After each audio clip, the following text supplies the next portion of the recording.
Fracturas en las relaciones familiares también pueden marcar el 518-40-98 para que hagan todo tipo de preguntas sobre este tema central del día de hoy. Johnny Cruz Bolaños es nuestro primer invitado. Johnny es profesor de psicología de la Universidad Cooperativa de Colombia. Así que lo saludamos ya mismo. Johnny, buena energía para ti. Bienvenido. ¿Cómo estás? Muy buenas tardes. Buena energía para ti, psicólogo. Gracias por estar con nosotros en esta oportunidad. Muchísimas gracias. Gracias por la invitación. Empecemos, Johnny, hablando de este tema de las fracturas familiares. ¿Cuáles son esas situaciones que se presentan más comúnmente que desencadenan en fracturas de esas relaciones tan importantes como lo son las relaciones en nuestra familia? Bueno, ok. Las familias, como todas las agrupaciones sociales, sufren fracturas por diferentes causas. Puedo decir que en el caso del contexto de los consultorios clínicos, de la atención clínica, hay algunos factores que son personales, digamos, que tienen que ver mucho con las personas que conforman estas familias. Hay otros aspectos que son externos, económicos, sociales, y también hay unos eventos que son inevitables, como lo son la pérdida de un familiar, alguna situación catastrófica que de algún modo modifica la dinámica y la cotidianidad de las familias, y que a veces por la dificultad de no saber cómo enfrentar esas situaciones, claro, terminan fracturando las familias. Y genera caos, ¿no? Caos. Bueno, psicólogo, yo me quiero meter más por el tema del divorcio. Cuando hay esa ruptura tan grande y tan fuerte, pues las familias claramente se dividen, pero ¿qué papel juegan, ejemplo, los abuelos o los familiares que están cerca frente a esta ruptura?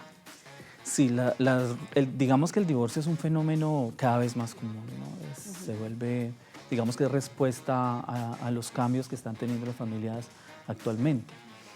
Los divorcios son algo para lo cual la familia no se ha preparado. Históricamente estamos preparados para tener una familia feliz, para tener una familia hasta que la muerte nos separe, como lo dice. Y es que cuando hay hijos es peor aún. Claro, y ningún hijo se prepara para que sus padres se separen. Entonces, digamos que eso es algo inesperado, pero ocurre, ¿sí? Los divorcios, digamos que vistos desde ese lado, parecen ser un fracaso en la familia, una ruptura en la familia, pero realmente son un evento que reorganiza la familia.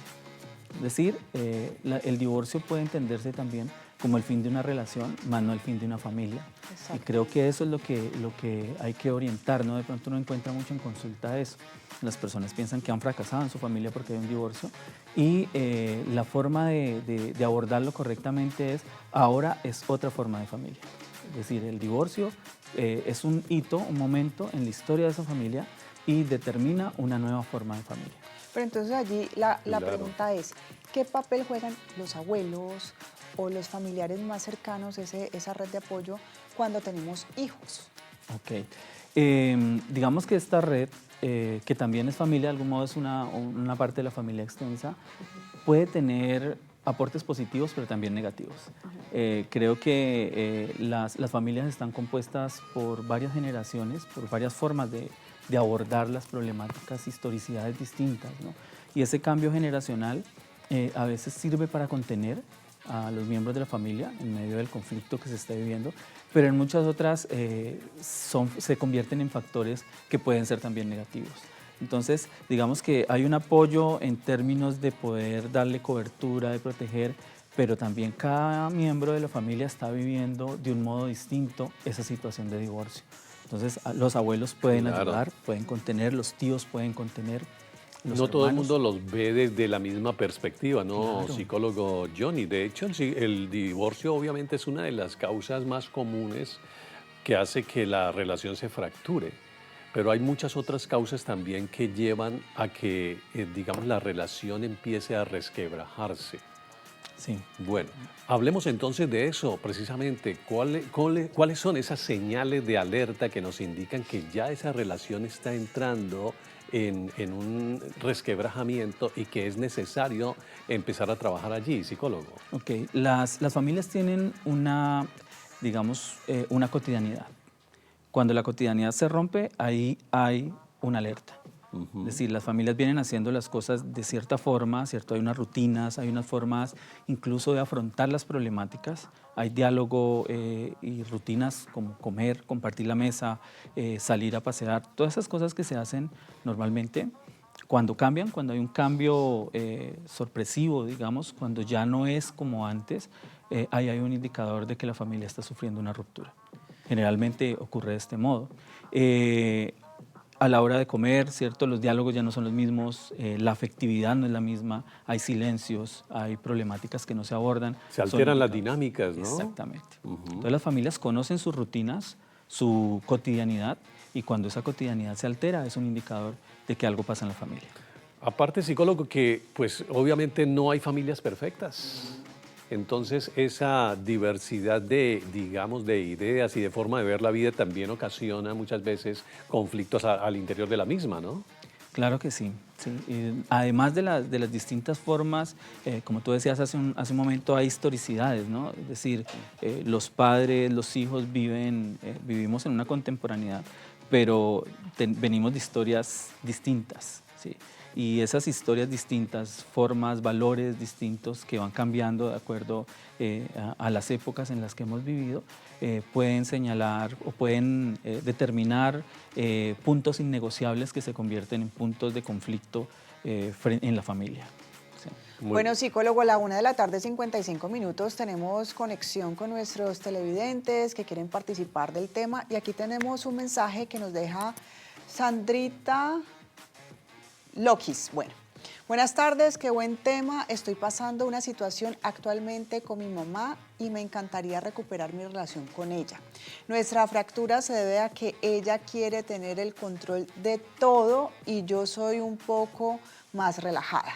Nuestra relación se deterioró justamente ahora que yo soy mamá y sigo con mi tranquilidad, y ella con su mismo nivel de control y que choca mucho por bobadas, pero que quiere que ella sea igual, pero mi esencia no es así. ¿Qué le podemos decir a Sandrita? Creo que de las cosas, la vida en familia está llena de cosas que no se negocian, ¿sí? Entonces, posiblemente la madre de la persona que nos hace la pregunta tendrá puntos dentro de lo que ella considera lo ético, lo moral y las formas de hacer que no se negocian. Pero también hay otras cosas que no se negocian, es el afecto. Creo que el afecto, el amor es lo que sostiene a las familias, a pesar de la diferencia que podamos tener. El diálogo es la forma de poder romper esas barreras que uno mismo traza, ¿no? Es decir, hay cosas de las que no se hablan, hay cosas que no se negocian, sobre las que no se quiere hablar, por ejemplo, pero hay otras formas también de dialogar, desde el afecto, ¿sí? Desde el metalenguaje, ¿no? Es decir, no todo es directo, a veces hay barreras, entonces las imposiciones de pronto, las posturas de poder, de control, de autoridad que está ejerciendo la madre, detrás de eso hay unas preguntas, hay unos temores, ¿no? Hay cosas que no se dicen, que no se pueden expresar del mejor modo, y pues posiblemente la forma de gestionarlo ha sido por medio del control, ¿sí? Hay que volver a ese origen, ¿sí? Entender por qué esta madre quiere controlar esto. Ir a la raíz, ¿no? Exactamente. Ir a la raíz del problema. Y es que hay historias, psicólogo y televidentes, que nos tocan a todos, y hay familias que inclusive llegan a fracturarse de una forma tan tremenda por causas como el odio, el orgullo, el dinero, las herencias, y algunos inclusive porque no saben pedir perdón. Sin embargo, en esta nota que les mostramos hay una reflexión muy linda que nos demuestra que a pesar de estas fracturas, todo puede ser posible y podemos volver a lograr a unirnos en familia. Vamos a verla. Dicen que la sangre lo es todo, pero ¿qué pasa cuando la sangre no alcanza? Las familias se rompen, no solo por la distancia, también por silencios y heridas que no cicatrizan. Son muchas las razones que pueden fracturar un hogar: herencias, resentimientos, política, dinero o simplemente la indiferencia. Mi hermano y yo no nos perdonamos. Nos dejamos de hablar por una herencia. Mi hermano vive a 3 cuadras, pero no nos hablamos. No quiero saber nada de mi hermana. He llamado muchas veces a mi madre, pero ella no quiere saber nada de mí. Las fracturas familiares duelen, porque no solo se rompen los vínculos, también la identidad de cada miembro.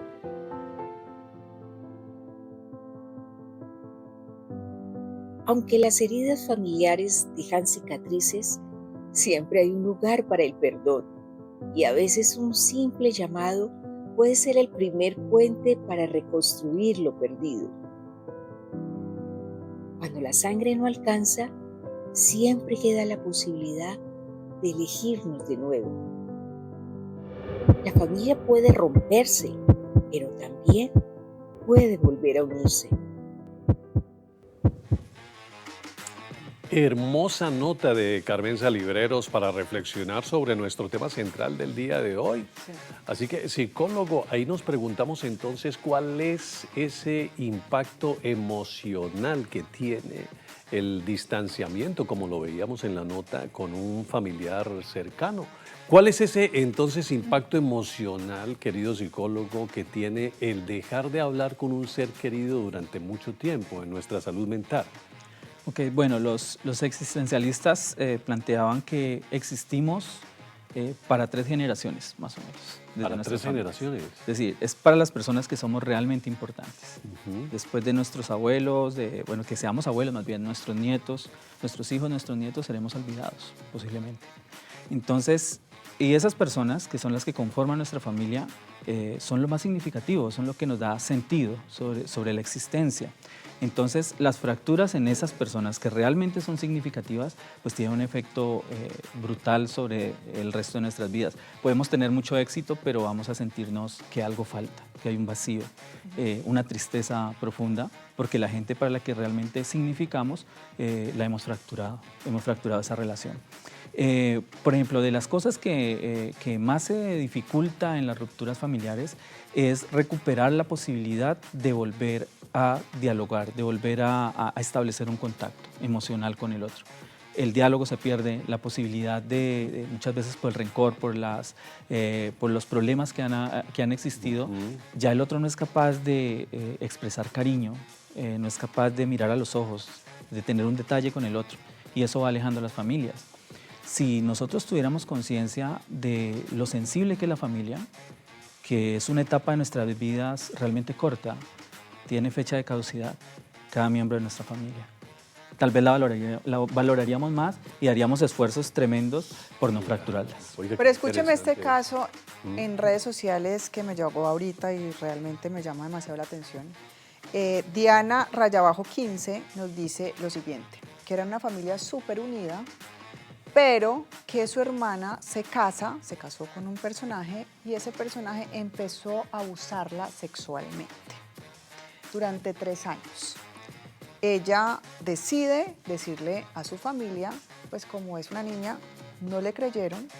El caso es que pasa un tiempo, esa hermana tiene una niña y cuando la niña empieza a hablar, cuenta que el papá le tocaba sus partes íntimas. Llevan 10 años sin hablarse claramente, pues, obvias razones. Entonces, ¿qué decirle a esa persona? Sí, creo que aquí pasamos a un contexto complicado, ¿no? Y es que tampoco podemos idealizar la familia como un lugar único. Sí, seguro. La familia, sí, exactamente. Tenemos que priorizar también la seguridad de nuestros seres queridos. Las familias también pueden convertirse en contextos peligrosos. A veces la gente utiliza el concepto tóxico, pero pensándolo en términos de ambiente es válido, sí. Si el sostener una relación con ciertas personas de la familia significa un riesgo inmediato, hay que tomar distancias. Sí, hay que advertir esas cosas. La prioridad es la protección de los seres queridos, de los seres amados. En el caso que narras hay una tercera persona que entra a la familia, que ingresa a la familia y produce una ruptura en este sentido. Muchas personas tienen que alejarse de sus familias para sobrevivir, para poder sostenerse y para no fragmentarse ellos también, porque saben que su seguridad, lo que son, está amenazado dentro de ese mismo ambiente. Entonces, a veces retirarse es una opción, pero también es afrontar como familia la situación. Pero allí entonces el perdón no existiría. El perdón existe, sí, y creo que es válido, pero también hay límites que no se pueden cruzar. Sí, o sea, si una persona, si ocurre estas situaciones dentro de la familia y la familia silencia por evitar el conflicto, ¿Qué es lo que pasa en claro, este caso? Silenciaron entonces totalmente. están revictimizando a alguien de la familia. ¿Sí? De lo que más hace daño dentro de la familia son los silencios, las cosas que no se dicen. Claro. Psicólogo Johnny, ya que estamos hablando de perdón, ¿por qué a veces resulta más difícil, más complicado perdonar a los mismos miembros de la familia que a personas externas? Por el nivel de importancia que tienen. ¿Sí? Es decir, es muy difícil de las personas que uno tiene más amor, que son las que más le significan, recibir el daño o recibir el conflicto de parte de ellos. Porque son tan importantes, entonces por eso el perdón es tan difícil de lograr. Y pues, como te decía hace un rato, no se debe idealizar como es que es un deber ser y a la familia hay que permitirle todo. No, la familia también tiene que asumir esos conflictos. Y esa es la parte más difícil porque implica unas responsabilidades que no todo el mundo está dispuesto a asumir. Y es justo ahí donde concluimos con lo que dices, que esas rupturas familiares deben remendarse por el bien de la familia, porque necesitamos precisamente generar un ambiente que nos permita tener una armonía y convivir en familia como tenemos que ser. Vamos a ver esta nota. Un quiebre o ruptura en la estructura familiar puede ser física o emocional, ya sea por un divorcio, la muerte o distanciamiento. Puede ser temporal, pero en otros casos el quiebre ha sido histórico, de generación en generación. Muchos de estos patrones se dan de generación en generación por divorcios, por males entendidos entre hermanos, por discusiones incluso entre los padres. Y lo que hacemos con esto es llevar este patrón a nuestros hijos y a sus futuros hijos. El árbol genealógico se altera porque desaparecen personas o no han existido en nuestra vida e historia, por no tener cercanía física o comunicación. Peor aún, por no tener un familiar quien nos quiera contar de la existencia de otro consanguíneo. Cuando crecemos sin conocer parte importante y fundamental de nuestra vida, que es parte de nuestra generación, que son nuestros familiares, claramente se pueden haber disociaciones, como les decía, pero también problemas conductuales que los podemos ver de diversas maneras hoy en lo que estemos afrontando por nuestro caminar. ¿Cómo podemos romper estos patrones? Definitivamente haciendo un proceso de sanación de nuestro árbol genealógico, en amor, en conciencia, en luz, pero sobre todo con terapia. Mantener unidos los lazos familiares permiten a las nuevas generaciones conexión y sentido de pertenencia, además de la identificación de patrones genéticos y de salud y la preservación de la historia familiar. Mi querida Jackie, gracias por esta extraordinaria nota, 2 de la tarde, 16 minutos. Mi querido psicólogo, hace un par de meses hice una terapia que está ahorita muy en tendencia, que se llama constelación familiar, porque no lograba entender muchas cosas de mi familia y de alguna otra forma me logró abrir la mente y pude comprender ciertos patrones que traía y pude solucionar muchísimas cosas. ¿Esas herramientas sí son necesarias para de pronto podernos ayudar y avanzar en el proceso? Sí, claro que sí. Bueno, no solamente las constelaciones familiares, existen muchas otras terapias en psicología, pero básicamente lo que permite es la recuperación de la posibilidad de conversar y de gestionar el conflicto. Hay que entender que las familias están compuestas por personas diferentes, con estructuras diferentes, digamos que hay unas estructuras de personalidad que son muy individuales, y cada una de esas estructuras tiene potencialidades, pero también tiene unas dificultades. Por ejemplo, a una persona le puede ser muy fácil expresarse emocionalmente, pero a otro no. Y esas dos personas pueden estar dentro de la misma familia. Es decir, cada persona expresa sus síntomas, sus formas de ser.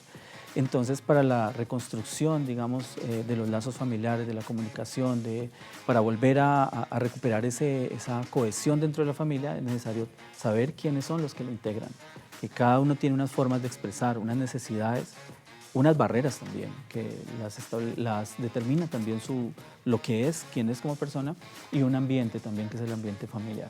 Entonces, ejercicios como ese permiten ver esa generalidad de la familia, la historicidad, el rol que ha tenido cada uno de los miembros que la integran. Bueno. Qué bien, psicólogo Johnny Cruz, sí, es el reconocer también la vulnerabilidad y en un momento dado tener la gallardía de pedir perdón en busca de una reconciliación y una sanación familiar, ¿verdad? Muchísimas gracias, doctor Johnny Bolaños, profesor de psicología, por haber estado con nosotros hoy aquí en Tardes del Sol. Buena energía. Buena Muchísimas energía, gracias. psicólogo. Gracias por acompañarnos.